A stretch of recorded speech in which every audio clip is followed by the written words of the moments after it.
পৃথিবীর প্রথম ঘর কোরআনে তে বাঁকা বন্ধুর নামে মিম দ্বারায় হয়েছে মক্কা। সুবহানাল্লাহ বলেন। এই আওয়াজ আরেকটু জোরে ইমানি আওয়াজ দিয়ে বলেন। পৃথিবীর প্রথম ঘর কোরআনে তে বাঁকা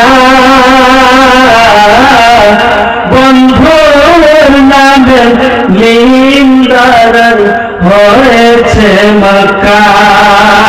আমার সঙ্গে বলেন আল্লাহ হো আল্লাহ হো আল্লাহ হো আল্লাহ আল্লাহ হো আল্লাহ লা ইলাহা ইল্লাল্লাহ।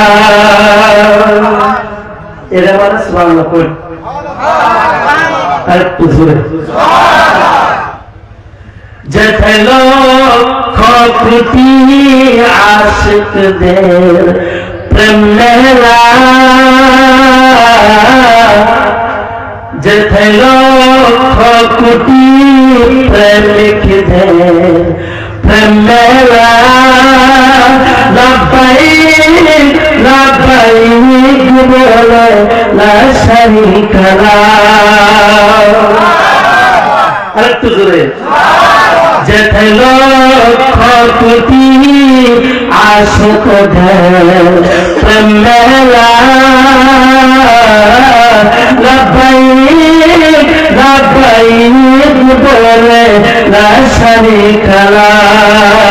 আল্লাহ হো আল্লাহ হো আল্লাহ হো আল্লাহ আল্লাহ হো আল্লাহ লা ইলাহা ইল্লাল্লাহ।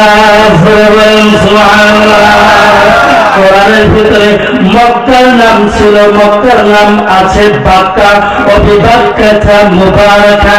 আমার ভাইরা আমার বন্ধুগণ, আমার মনে করি নবীর মুহাব্বতে, নবীর ইশকে, নবীর ভালোবাসায়, নবীর নামের প্রথম আকর মুহাম্মদ নামের প্রথম আকর হইল মিম তথা এম, মিম তথা এম। আমার ভাইরা আমার বন্ধুগণ, আল্লাহ রাব্বুল আলামিন নবীকে ভালোবাসে, নবীকে মুহাব্বত করে ওই মিমকে মুহাম্মদ নামের প্রথম মিমকে বাকে কাটিয়ে বাক্কাকে মক্কা বানিয়ে দিল। জবান খুলে বলেন না সুবহানাল্লাহ।